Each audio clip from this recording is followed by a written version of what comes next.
قرآن الله په خپل آیت کې ویلي دي صریح چې ټول نه صحیح حدیث چې ټول نه احسن الحدیث چې دا قرآن دی کتاب الله یوه الله پاک صحیح حدیث چې دی دا قرآن ته ویلي یوه خبره دا تاسو عوامو نه پټې شوي خبرې. السلام علیکم. درې خبرې چې دی هغه ډېرې زیاتې ضروري دي او اخرنۍ خبره د ټولو نه ډېره زیاته مهمه ده. اول د انسان چې دی دا دعوه کوي چې الله رب العالمین فرمایلی او قرآن وی او دا یو آیات دی او بیا د عبارت وی چې ان احسن الحدیث کتاب الله چې غوره په خبرو کې دا د الله کتاب دی. خو د انسان په دې باندې نه پوهیږي چې دا عبارت دا د قرآن کریم کوم آیات نه دی، دا قرآن کې بالکل نشته دی، بلکې دا د رسول الله صلی الله علیه وسلم د حدیث یوه برخه ده چې هغې په خپل خطبه کې فرمایلي او دا حدیث چا راوړی دی؟ امام بخاري رحمه الله راوړی دی، تاسو ته سکرین باندې ښکاري په خپل صحیح کې. نو د انسان اندازه تاسو دین لګولی شي د هغې د علمیت او دا هغه خلک دي چې وی منګه تاسو قرآن ته رابلو، ستاسو بچو ته قرآن وایو، د الله لار ورته ښایو او دا دومره په دې باندې نه پوهېږي چې دا د قرآن آیات دی او که دا حدیث دی، دومره فرق نشي کولی. نو دې علمي اندازه چې تاسو د دینه لګولی شئ او دا ډېر لوی خیانت دی چې انسان سره علم نشته دی په یو شي باندې او هغې باره کې خبرې کوي. دوهم د عبارت لوستلی دی او ټول څلور ټکي دي او په دې کې دوه ټکي چې دی هغې غلط ویلی دي.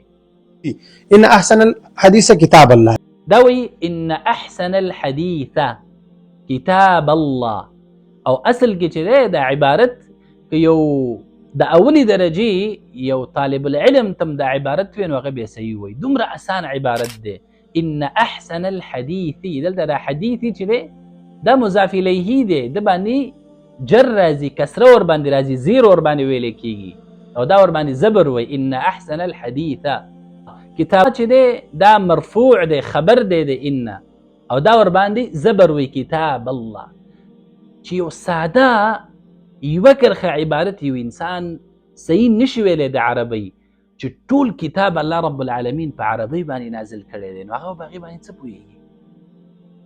د دې نه تاسو اندازه ولګوئ. ښه د دې خلکو علمیت تاسو ته وایم چې دیو همیشه وی قرآن او قرآن او قرآن خو پوهېږي ورباندې نه ویلی نشي، د هغې په معناو کې چې دی تحریف کوي، صرف یو څو شبهې یادې کړي دي او هغې هم صحیح نه دي یادې کړي.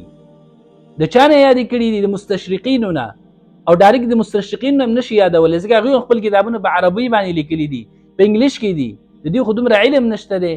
نو پرویزي ونه دا خدمت کړی دی، هغې اردو ته ترجمه کړي دي، نو دوی چې دی هغه اردو نه راخلي خو د دوی چې هغه علمي کمزوري ده او ظرفیت یې کم دی نو هغه هم صحیح نشي نقل کولی. نو دې وجې نه چې انسان هغه یو کرښه اسان عبارت هغه نشي ویلی، صحیح تلفظ ور باندې نشي کولی، نو هغه به موږ ته قرآن څه وښیي او دا د الله کلام هغه به موږ ته څنګه بیان کړي، د هغې نه به موږ ته څنګه مسایل راوباسي. درېیمه خبره چې د ټولو نه ضروري ده هغه دا ده چې دی دا حدیث ویلی دی خو یوه برخه ویلې ده ان احسن الحدیث کتاب الله. دویمه برخه چې دی هغه پرېښې ده او هغه په دیو باندې خپل رد دی، د دیو ټوله عقیده چې دی د منځه وړي، د دیو چې څومره شبهې دي او دیو چې څومره دا کار کوي د هغه ټول د منځه وړي او هغه څه دی واحسن الهدي هدي محمد صلی الله علیه وسلم.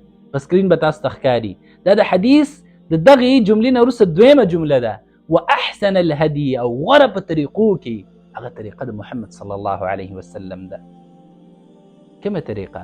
هغه طریقه چې هغې ته سنت ویلی کېږي، هغې ته احادیث ویلی کېږي، خو دغه یوه برخه باندې ایمان لري چې دا بره دی او هغې ته هم د قرآن آیات وهي او دا دویمه برخه چې ده چې د دې ټوله عقیده په دې سره ختمیږي هغه نه راوړي او دوکه کوي پکې، صرف دا کوم ځای چې د دې لپاره لږ مدد کوي هغه راوړي. او دا ما د ډېرو خلکو نه واورېده په کمنټونو کې دا لیکي او دیو هم چې دی د دیو نه اورېدلي دي چې دا د قرآن کوم آیات دی، دا آیات نه دی، دا حدیث دی. او کله چې ته په نیمه برخه باندې ایمان راوړي په دې بله به هم راوړي. څنګه چې نیمه برخه مني او نیمه نه بني. سبحان الله. یو انسان هغه د قرآن او د حدیث په منځ کې فرق نشي کولی، احادیثو د قرآن وایي، آیات ورته وایي او دغه رنګې یو کرښه عبارت هغه صحیح نشي لوستلی. د حدیث یوه جمله وایي او دویمه پټوي نو هغې نه به تاسو څه د خیر تمه کولی شئ او هغه به څه د امت مسلمه دپاره چې دی د خیر سبب وګرځي. زما ډېرو محترمو ورونو، د خپل ایمانونه غم وکړئ. دغه قرآن چې د دې د یو ټکي نه انسان منکر شي، دا به دې سره کافر کېږي. او دغه رنګې د رسول الله صلی الله علیه وسلم د یو صحیح حدیث نه چې انسان انکار وکړي، هغه به دې سره کافر کېږي.